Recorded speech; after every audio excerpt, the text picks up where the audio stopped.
This is Henric Liljesand from Nightcrown, and you're listening to Richard Metal Fan. Hey everyone, welcome back to another episode of Richard Metal Fan Interviews. This is episode number 153. And today's guest, we're talking to Henric Liljesand. Henric is the guitarist and bassist for the band Nightcrown, a melodic death black metal band from Sweden. He also plays with Cypher System at Gata, and he recently joined Solution 45. Today we're going to be talking to him about what got him into metal, as well as going through his discography. So without further ado, let's go talk to Henric. So what's up, guys? I'm here with Henric Liljesand from Nightcrown, Cypher System, Abgata, and recently joined Solution 45. So how are you doing today, Henric? I'm good. How are you doing? Doing pretty well. It is like 6 in the morning my time, but I pretty much all good. How is it over in Sweden? It's today is a rainy day, so it's a little bit cold, but we usually have a good summer here. But today it's very around 12 degrees Celsius. I don't know if you can change that to your Fahrenheit, but it's fairly okay weather. Yeah, because I know last night it was like raining because it was like hot as fuck here in Georgia. It's like 80 plus 90 degrees Fahrenheit, which is ridiculous. Yeah. Yeah. So kind of like the format is, I want to talk about like your musical history and sort of do a rundown of your discography. But before we go into that, take me back to young Henric Liljesand. So kind of growing up, what were the first bands that got you into metal, and what made you want to play guitar and slap at the bass? As I'm fairly old, I was around when the first real wave of death metal came to Sweden. So Napalm Death, Morbid Angel, the first records, when they were released, I was around 11, 12 years old. And my sister had a boyfriend who was really into death metal. And he showed me and made me mixtapes at that time. So I had a couple of those with Napalm Death, Morbid Angel, and I just got hooked straight away. I was before that I was listening to maybe Twisted Sister and stuff like that.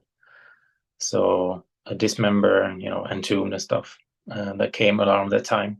So that's my foundation actually. And then I started listening more to, like, when Dark Throne came out with Transylvanian Hunger. That opened up a little bit more for me, and I started listening to black metal as well. So when Dark Funeral came out, and all those bands just came on, that just built on and became more and more aggressive maybe. And then I found more Gothenburg style at the end of the 90s, maybe when 96, 95 there. That's when Jester Race came up with In Flames, and I became more intrigued to the melodic side. And that side mixed with the old Morbid Angel and Napalm Death and all that. That's where I'm at today with what I like. Awesome. And so I believe your first band was Cypher System, or was there any bands before that? Because I know Cypher System was originally called Eternal Grief. So could you talk to me about that? Yeah, we started out in '95. I was playing with some bands before that, but it was no real bands, just rehearsals. And so we didn't release anything. And Cypher System was called Eternal Grief until maybe 2001 or something like that. So for 6 years we were Eternal Grief, or a couple of different band names, but that was that band. And we were more like Morbid Angel mixed with the Dissection and At the Gates, maybe. And then we got more and more progressive as we progressed our musician skills. we got more into, the sound changed a little bit, and we got more guitar oriented, like Sheila Bodom and stuff like that, SolidWorks. So Cypher System progressed into some kind of mix of the Finnish side of melodic death metal and the Swedish side, I would say. Hey, cool. And so tell me about like making a Central Tunnel 8. I believe that was like the first Cipher System album. Yeah, What we was the thought process going into that? the thing was that we throw every song that we made up until 2001, I think. So all those songs were like, okay, we changed name now, we changed sound, and this is what we're gonna sound like. So we wrote those songs for 3 years, maybe. We were not that fast. So we wrote 8 songs in 3 years, and we got a record deal and released it. Recorded it in Studio Fredman in 2004, I think. Yeah. And hard to believe next year will be the 20-year anniversary of that album. Yeah, it's really. I can't really grasp that I've been doing this for so long. Yeah. Yeah, is there like a It's celebration? strange. Yeah, is there like any celebration of that somehow, if you're allowed to say? We'll see. We're recording an EP this year with Christian Elvestam on vocals, and Mm, it will be me and Johan, who's been in the band since the beginning, and him on vocals. And we'll see who will play the drums. Maybe Janne will put those down. We'll see where it ends. awesome. So, and I know also around that time you also joined up in Rage. How'd you hook up with those guys? Because I know they're from Greece or Yeah, that originally. that was really absurd. I was just going to Sture Fredman to hand him a T-shirt as a thank you for the recording session we just had with Cipher System, and the band that was. And on the second day of their studio time, it was Night Rage who has been there for 2 days. So the second day they were there in the studio, I walked in, had a bass in my hand. I was just loaning it from a friend of mine. I think it was Micke from Evergrey, who I met just outside the studio. And I said, I want to buy his bass and check it out. So I got that bass, went up to the studio. So I was almost like I walk into their studio with the bass and okay, guys, here I am. But it wasn't like that. It was just I was just going into the studio to say thank you to Fredman, and they asked me if I play. And I said yes, I do. And they wanted to see if I was interested. And so I never met the guys before. And the next day I went there to play a little bit with them to see if I fit. And they just said, "Okay, you got the spot if you want to." So I had 10 days to learn 14 songs and to record them 10 days later, and that was that. Yeah, I loved that album, Dark Descent into Chaos, that came out in '05. Like I think that album is just amazing, very underrated album, and band too, in my opinion. Thank you. Yeah, I was not part of any writing process for that album, but it was Yeah, a fun time recording Thomas. He's been a vocal god for me since Lord of the Soul, of course. So tracking him and recording and being in a band with him was really cool. yeah, and also, were you like started writing more with Night Rage on the second album, A New Disease is Born? Yeah, that I never really had the opportunity to write songs in Cypher System because the music is more or less what Johan writes. It was really hard to get into his writing process and how he writes songs and to make. I couldn't really grasp how he wrote. So for me, it was really easy to just come into Night Rage and actually feel the connection. So I wrote maybe 4 songs and lyrics for half the album. So that was the first album I really took, be able to start writing music, and I wasn't sure I was able to do that actually up until then. So it Yeah, was yeah, I think that album is a step up from from the last one, and especially it was also the first album where, of course, you got Jimmy Strimmel on vocals. How did he end up doing Night Rage? And I know you also were in Dead by April for a little bit. So tell me about like how he joined Night Rage. Yeah, we had maybe 50 people applying for when Tom left the band. We had so many people coming and sending tapes and all that. But it ended up with us choosing between three guys. And Jimmy was a guy that I was aware of because of his other band, Death Destruction. So I was a friend with the guys in Evergrey. I was in the studio when they were recording their album, and it wasn't out yet, and nobody knew about them. So I just felt that, okay, Jimmy, we should give him a chance at least. He looks awesome, he sings awesome, and he feels like a fresh air in the scene, because for melodic death metal we haven't had that much of those kind of vocalists. So it was really cool, but also it was very risky, because we had one guy who sounded just like Thomas. He had this crazy harsh vocals, sounds really tortured. And then we had Jimmy, who could sing one note almost when he's screaming. Oh, he sounds like he's singing in notes almost. So that was a really different kind of vocal approach. So going into that, it was really bit scary, because we didn't know what people would think. Do they like Night Rage because of Thomas, or do they like the music and the vocalist?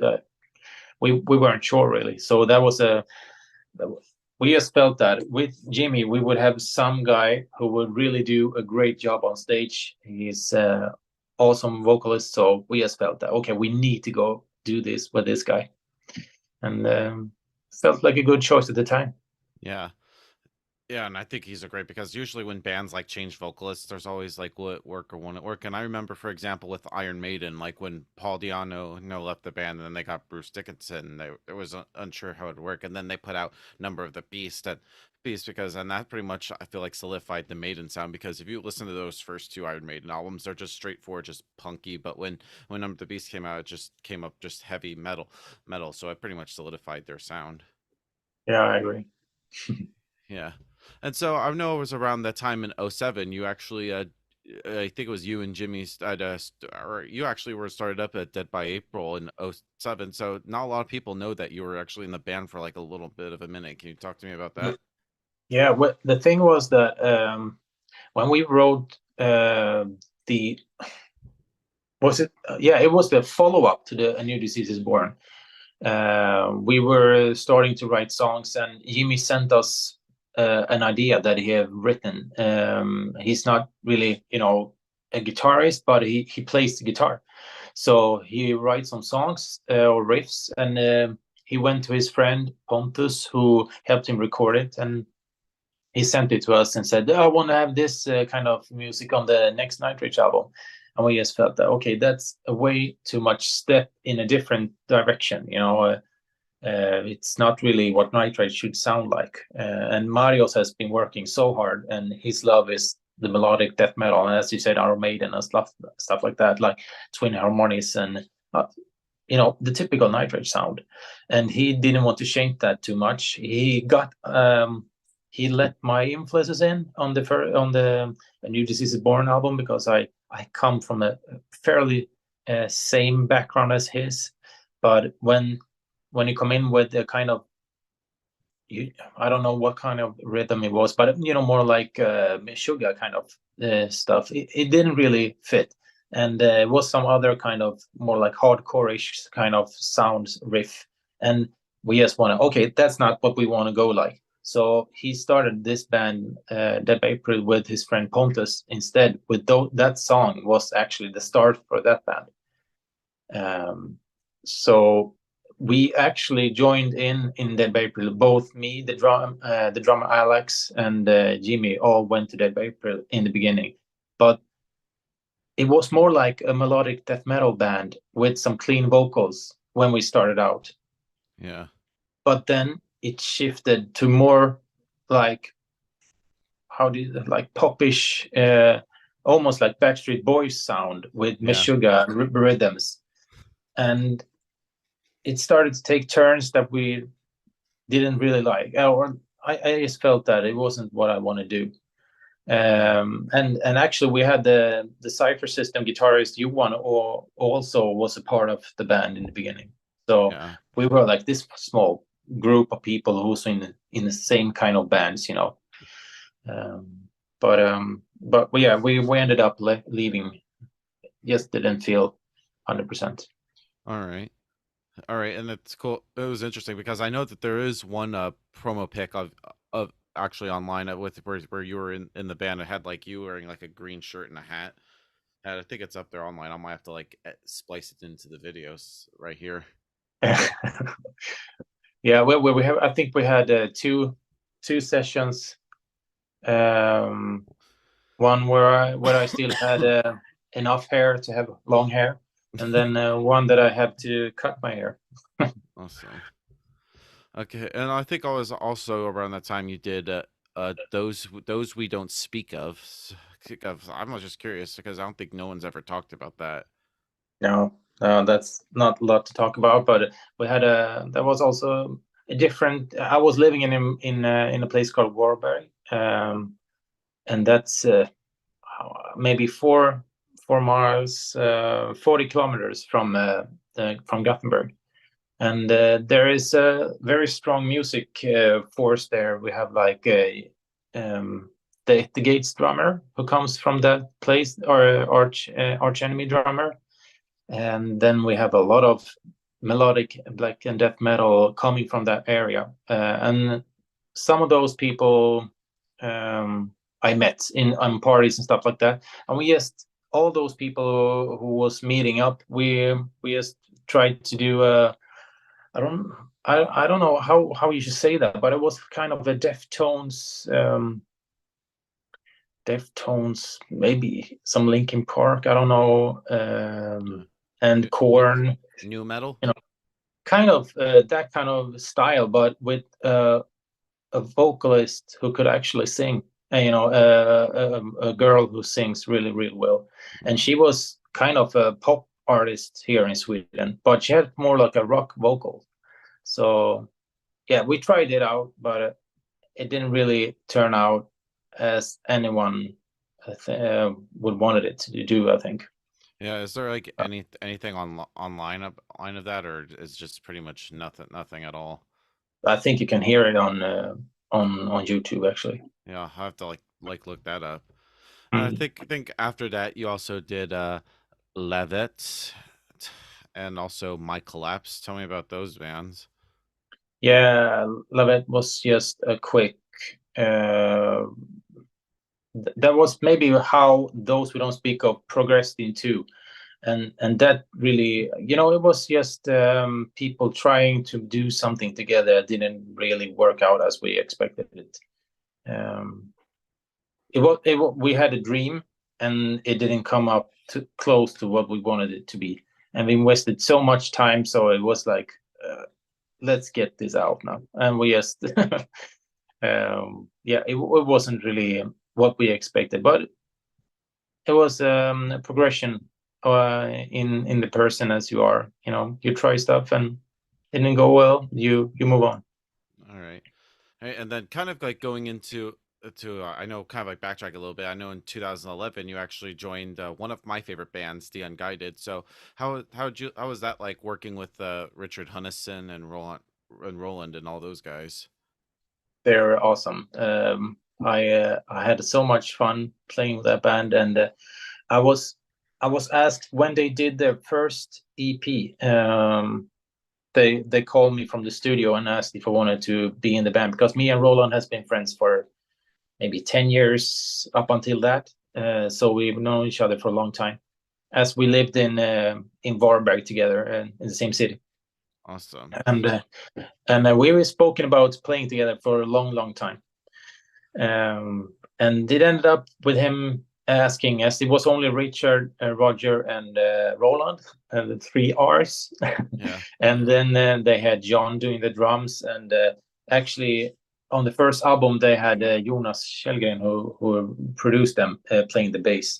But I was doing the first gig, and then the rest of them up until yeah, I missed some gigs, but I recorded all the albums up until the last one I did. Yeah, but tell me about like making Fragile Immortality. This was sort of like the album that I discovered the Young Guided on. So I know it was also your first record with the band. So what was that like tracking the bass on this? I was really with this band, I was embraced with writing songs as well. So this was the first album I was really, writing songs, being able to be part of, and I really like the first album. Of course, it gets more personal, and you like it more when you're part of the progress of writing it. So it was a really cool album for me to, be part of, and I co-wrote Eye of Thylacine, and I really had a good time with that album and all the albums up until the last one I did. Yeah, I remember first hearing Inception. I was like, "Whoa, what is this?" This is basically like of course Richard's old band Sonic Syndicate, but even better. Better. And of course, I remember seeing like Roland like actually play guitar, but then I found out he can shred. I was like, damn, because then I discovered Sonic Syndicate where he was only doing just vocals, but then I was like, he could play guitar and he could shred. I was kind of surprised. Yeah, I think I think he played some guitar with Sonic Syndicate as well, but never live. Yeah, I know it. No, there was like one footage where they were making Love and Other Disasters, where Roland was actually in the studio, actually shredding guitar, and I was like, wow. Yeah, but he's really good. He has this kind of almost like Steve Vai kind of playing, and he loves that kind of guitarist. So he is a different kind of guitar player than most, metal shredders. And that made a specific sound, I think, for that band at that time. It was really cool. Yeah. Yeah, and I also like because I have like the limited edition version of this. I love the song "Deathwalker," which of course features Hansi Kirch from Blind Guardian. How did you end up hooking up with him to do a song?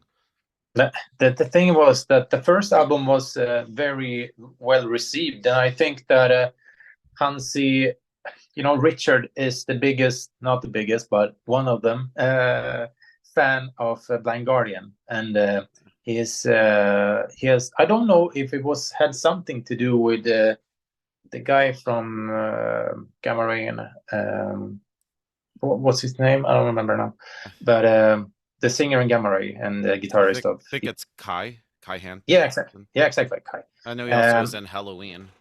Yeah, exactly. And we had we got on his, with the first album. He has posted us as his best album of the year in some magazine. And I don't know if Hansi and him knows each other or anything, but for some reason, Hansi, who never does any session jobs, got asked from us, and he just did it. So it was a really cool thing. We were it's almost like unreal to have his vocals on one of our songs. Yeah, Um, he is amazing. yeah, yeah, that's a big thing. But it was actually just us asking and him doing it. So he just sent us, all these so many tracks of layers and vocals. It was crazy. Yeah, But and then moving on to Lust and Loathing, I think that's a pretty good album. Did you feel like more comfortable in the band, or like like more contributing than on Fragile Immortality? yeah, yeah, I think I wrote 4 songs or something. Co-wrote. We never write one song. I made a complete song. Now it's done. It's more like we contributed everyone in that band, so it was a team effort. But some songs I wrote, the skeleton of, and then we just progressed it to what it was. Yeah. But that was I really like. I think that's the best album that we ever made. Yeah, I'm just curious, like which songs. I know there's like Enraged, uh, Black Eyed Angel, Joel Heartseeker, Phobos Grip, like Hate and Other Triumphs. I think it was a really great way to end the album. Like I was just curious, like what songs you did actually worked on with the album or I have contributed. to wait a second. Okay. I also have like the back right here. Oh, you can.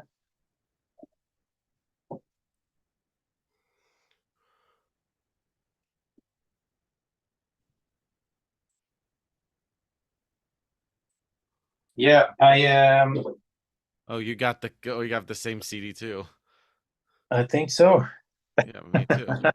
Yeah, yeah. I was writing Worst Day Revisited, Boneyard, and then we were those are the ones that I came with, to the band, and then we progressed. But then um, we did the rest of the songs, some parts here and there as well.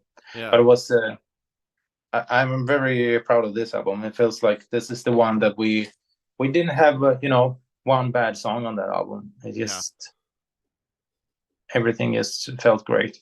Yeah, I also like one like pretty much a very deep cut is Phobo script where it's just only just Richard just like on vocals throughout most of the song, but even like Roland only sings like one little line, but it's just probably like the heaviest song like vocally.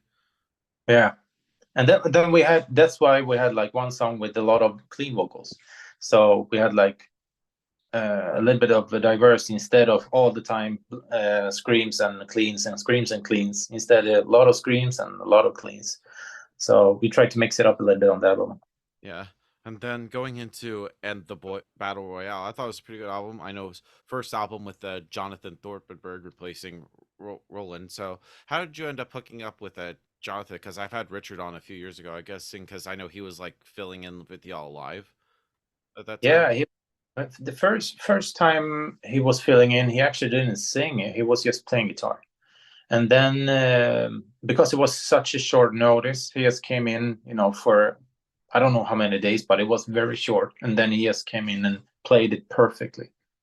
Um, and then next gig we did, he did vocals as well, and all ended up with him being the best choice. I mean, how could you find a guy who can play guitar as a I don't want to curse, but he is such a good guitarist.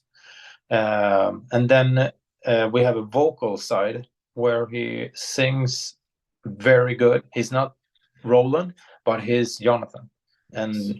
and he is such a musical guy. Is crazy. He can do everything. He can play drums. He can play piano. he's Wow. he's and also he produces, and he can write almost any genre. He's just all around very musical guy. Yeah, like I just think I remember first hearing the Night Taker and I was like, wow, this dude is awesome. Mm. So, That because I that's was kind of skeptical, like after like Rowan leaving, like how is Jonathan gonna sound? And I've seen live videos on YouTube before it came out. I was like, he's all right. But then I actually hearing him like in a studio recording, I was like, wow, that felt like the perfect way of changing vocalists. Coming in with that song. That song was very much a team effort as well. yeah. Um, Yeah, and I know Aki also did like the live DVD Eon Zen, which is sort of like Roland's last gig with y'all. I think it's a really great DVD with all like the guest features. Like I know you had John Bent who played on the Hellfrost, and of course having Christopher Anderson, who was also Risen Dead by April for a little bit. But so tell me mm. about like how the idea of like making that concert and what kind of like emotions were like behind all that. Yeah, we wanted to have a real, ending of the Roland era of the band because we didn't know what to come, and we didn't know, how people will react to Jonathan or stuff like that. We know that he is an awesome guy, but um, a lot of people are maybe, we didn't know what had happened. So we just want to do this last concert with introducing Jonathan and saying goodbye to Roland, all this because the brotherhood of this band goes way back to when they were in Sonic Syndicate, and it's bigger than this band, where how much they've been working together. So we want to end that in a good way. So that felt like a great choice to record it and have it in the hometown of the band, and felt like a really cool thing. Yeah. And that was also like around 26 around the time of like this you also started up a Night Crown. I think it was like with you and I've recently had Yane on the show. So but apparently like you all knew each other there and you wanted to like do like a little side project. So tell me about like I guess from your perspective. Yeah, I've had a dream of this band for maybe since 1999. I've been having the idea of what I want to do, and I haven't been able to record or write or do it like I wanted to do. So I have been really just like put it on the side. I will do it later, and I just felt that the unguided music was, as much as I like being part of the band, it was not really the music that I listened to at home. Um, and I had a lot of fun, and I really liked the guys and stuff like that. But I just felt that um, after the last of them I was part of, I just felt that okay, I need to do me now. I'm too old for playing and being part of other people's band after being doing that for joining Night Rage and then going to the Unguided. I just joined already. This is the sound, this is the band, and you have to fill in the blanks. This is the bass player spot, and you should do this. And so I just felt okay, it's time to move on and do something on my own. And I started writing songs. I wrote one. I sent it to Janne. I asked him, I have an idea for this band, and this is how I wanted to sound like. And at that time, he was not in Dark Funeral. We just felt that we want to do something of our own. He has never started a band either. He's just the guy who fills in every band. So we just felt that this is the way for us to make something of our own, and he's been a part of it since the first song. Yeah, yeah, which was like that first EP, Humanity Will Echo Out, which I think is a fucking great EP. It's only like 3 songs, but it still just kicks ass all the way through. Thanks. Yeah, we had 4 different vocalists before we got Ken. Yeah, I know you had Robert from Scar Symmetry for a little bit. Yeah, and we also had Christian Elvestam from Scar Symmetry. He recorded Reborn, but we ended up going separate ways. Not because we didn't like each other, but it was just that we had a different. As I said, I had a vision for this band. I don't want him to come in and change that. So we just said, okay, it's better that we do something else instead together, as we really hit along well. And we just felt, okay, we need another singer for Night Rage and Night Crown. So it was just, okay, now we find this guy. And I just started searching the internet, and I found covers that Ken has been making for a couple of bands that he posted on YouTube. And I just sent him a message, and from that on, he was our vocalist. Yeah. And then, of course, I'd like to also talk about like the debut album, Impious VM, which it's still pretty sick. I also like, of course, like Johan actually also in the band doing like the clean vocals really is sick. And I was actually telling Yanni this. I feel like when I first heard Nightcrawler, it almost reminds me a little bit of Dimmu Borgir a little bit. It's actually pretty good. Yeah, where I really liked Dimmu Borgir when they came out. Stormblast came out. That's the first album that I bought, and I've been listening to them since. I actually did an interview with Shagrat when they released Enthroned Darkness Triumphant. I had a fanzine back then when I was like 17 or something. Wow. So I did a phoner with him at that time, and been listening to them forever. I think one of those bands that I have the most CDs of. But I don't want this band to sound like Dimmu Borgir, but of course, everything that I like about black and death metal, it has some of those ingredients from all those bands. Like I can't I can't say that it will never sound like Dissection when I put a guitar in my hand, because that's one of my favorite bands. So of course I will get shaped by those kind of bands that shape my music taste. But I don't want it to sound like them. But yeah, well, I'll work a lot more on this new album now to make it stand on its own and be more of our own sound. But we'll see how people react to it. All right, and kind of like going back to the Unguided, I know you were kind of did the last thing you did, Father Shadow. You were doing it like IB at a session, remember? So what was that like making this album? Because I know it came out the same year as the MPSVM. Yeah, I don't remember. Yeah, I recorded instead of Fredman. I actually played it. Yeah, that was really good. I the first time working with Robert Kukla, actually. He is a really cool guy in that works in the Fredman facilities, but he has his own studio there. Yeah. And yeah, it was really cool. I think I wrote one song on that album. You know, which one? I think it was it Crown Prince Syndrome? Because I know you're in the beginning of that video, but then you weren't even playing with the rest of the guys when they were playing. No, exactly. I was actually walking out on the last video that we did with the song Seth. Yeah, I love Because, that video. Yeah, and that was actually I before I exited the band. It was like 1.5 year coming. I told them that I will leave the band, and we just did. We started working against that goal, but we didn't just okay. I'll leave because I left for like 1.5 year. So that video was the first, and then we did the last video where I just went out and sat with Roland in that video. Yeah. But I will see. I think I have a maps.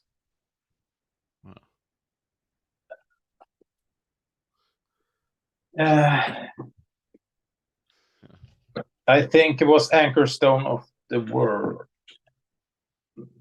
Yeah. Oh, no. Wow, but I love this album. I love like the Father Shadow. That was like one of my favorite albums from 2020. Oh, is that one? Okay, sorry. We jumped one. Yeah, but that I was just playing bass on that. I think I don't remember the songs on that. It's too many albums. Yeah, because I know you did like the Seth, which has like the music video with you, and apparently it was like y'all's girlfriends were also playing like instruments in that video. And a lot of people compared it to like the video for Bye Bye Beautiful by Nightwish. I always actually I remember talking to Richard about it a while, and I think they wanted to like show like I think the reason behind it was because of having your girls in the video was because they wanted to show like their support for you all or something. Yeah, exactly. Yeah, my wife played the bass, and it was fun for them as well. I hope. Yeah. Yeah, but my family has been in like I think 3 or 4 videos with the Unguided, so it's more if family it is included in the whole in that band, so it's dear to my heart. Yeah, and then I also love how you also covered some Sonic Syndicate songs. You covered Jailbreak, Denied, and Jack of Diamonds, and I kind of like those. And especially hearing Jonathan sing them, I think he makes it sound pretty unique. Nothing against like Roland. I think Roland's good, but I think the way that Jonathan sings it kind of almost makes it kind of fresh in a way. Yeah, and also a little bit different production, but those albums were produced at the time when the studio sound and everything should sound in a special way. So as people listen to music, actually the production ways change. So if everybody's listening to their phone, you should produce your music into the phone, for the phone. That's stupid stuff like that. And sometimes some albums got actually bad produced because of that. So it's really cool to have, if you record an album 10 years later, it's actually going to sound a lot different, even though it's the same people playing. All right. And kind of going back into Night Crown, because I'd like to talk about like the second album, Haddonfad. I probably butchered. Haddonfad. Haddonfad. I like that album because usually with the debut album you have like your entire life to write, and there's a lot of hype with that. When it came to making that Haddonfad, did you feel like pressure to follow up in PSVM? No. I never feel pressure when it comes to Night Crown. It's just I write actually exactly what I like. It's and I write maybe 95% of the music, and then Johan adds some melodies and some clean vocals and stuff like that. And then Ken, he's now writing all the lyrics, but I wrote like maybe 10 of 12 songs on the first album. So it feels good to just work on music, you know. The music should be so good, it shouldn't need the vocals almost, you know. So that's how I try to make it. And for me, I'm not, you know, I think I'm myself harder. The harder critics are myself, at least myself. Yeah, and I also liked how on Hadenfad you pretty much all the songs are sung in Swedish. So what was the whole I think I was asking Yanni about this, but what was the but I'd like to know like what was the reason like to have like all the songs in Swedish? Now, the idea was to have it one version in Swedish, one in English, and that we should release the Swedish or English one on printed, and then we should release the other one digital. But it was actually a time consuming thing, both that and we just felt that the Swedish versions turned out so much better than the English ones that we just felt that, oh, we should only release this in Swedish. So it was just the easy choice to do that. And then we recorded some songs that actually played out really well. So we released those later on. All right. And then I know also in 2021 you did Avdadka. Tell me about like that because I know and you also did the Damnado Circus album or EP. Tell me about like that. Yeah, we I have a friend called Seb who was he's been in different bands from time to time, but he's not really, you know, been able to play or write the songs that he really liked. Almost, you know, like how I was before I started Nightcrown. So I helped him to write songs. I think I did in 3 weeks. We wrote 5 songs, and it was really quick. You know, we recorded everything, and then we got it out on Black Lion Records. Yeah, yeah, fairly. I didn't want it to sound like Nightcrown. So I tried to, of course, my melodic, how I write melodies and stuff like that. You can hear that maybe, but it's more brutal and more like straight, honest. Also, Seb was writing a couple of those riffs, so I just made those riffs into songs, and I added some of my music. Awesome. Mm. And then kind of going back to Nightcrown, I liked the last EP you put out last year, your Rebirth of the Old. It's a really great song, and I also like how you covered Old Man Child song, Born of the Flickering Ring, because I remember where you almost kind of like felt like you kind of like made it like your own in a way. Yeah, I didn't. It's not that I didn't like the first version because that's one of those albums that I bought when it came out. I really love it, but I wanted to do it like a Nightcrown sounding song and change some parts to, you know, make it fit us better. And I love Jonas playing on that song. It's just the perfect tempo for him. He's playing his ass off, I think. Yeah. Yeah, and also like the English versions of the Hadenfad songs like Rex Tenebrae, Shackled, and A Fate Sealed in the Grave. Like I just think I think both the English and Swedish versions of those songs both sound really good. I agree. Those 3 songs turned out great. The other ones, not as great. Yeah, So, so that's why we just felt like this is the songs that we could release, and it's fun to make a digital release to make the band still be releasing stuff even though we don't have a complete album. And instead of just releasing one cover, we did an EP of it. So it feels like a good choice, even though some people don't understood it. But yeah. Yeah, we can. I mean, I still listen to Hadenfad. I have to like make like random growls because I don't know Swedish at all. Like rah, rah, rah, rah, rah. Yeah. There will be more English on the next one. Yeah, because I feel like English is like a universal language. So I mean, some people can do it in Swedish if it's like a personal thing. Like if bands want to do like songs in their own language from their countries, I think it would be great. But I also like to understand it just as like a connection, I guess. Mm. Yeah, but I really like the to have English vocals, because it didn't, some people in Sweden will say that it sounds corny with Swedish vocals because they can understand it in a different way than they do with English. We do speak English well, but you don't connect to English the same way you do as with the Swedish. Yeah. But that also do that you don't connect with anyone outside of Sweden. So we have a little bit of both on the next album, even some Finnish. Wow, holy shit. I didn't even know that. That's awesome.